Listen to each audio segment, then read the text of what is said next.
Bhojpuri industry के jubilee star Dinesh Lal Yadav की हालिया रिलीज फिल्म काफी हिट साबित हो रही है। साथ ही आपको ये भी याद होगा कि निरहुआ की करियर की सबसे पहली हिट फिल्म थी निरहुआ हिंदुस्तानी। लेकिन आपको ये नहीं पता होगा कि इस फिल्म के शूटिंग के दौरान एक ऐसा हादसा हुआ था जिसे आज भी ना निरहुआ भुला पाए हैं और ना ही फिल्म के लीड एक्ट्रेस अम्रपाली दुबे।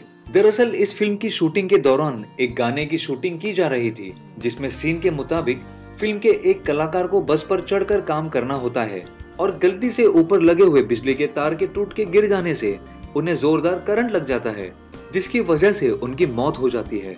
खैर ये खबर तो काफी दुखद थी, लेकिन ये हादसा आज भी निरहुआ को परेशान करता रहता है, जिसकी वजह से निरहुआ काफी परेशान भी रहते हैं, जिसकी वजह से निरहुआ काफी दर्द महसूस करते हैं। तो आपको क्या लगता है इस स्टोरी के बारे में, शेयर कीजिए कमेंट बॉक्स में। और भोजपुरी जगत की तमाम ऐसी चटपटी खबरों के लिए सब्सक्राइब करें हमारा चैनल स्पाइसी भोजपुरी।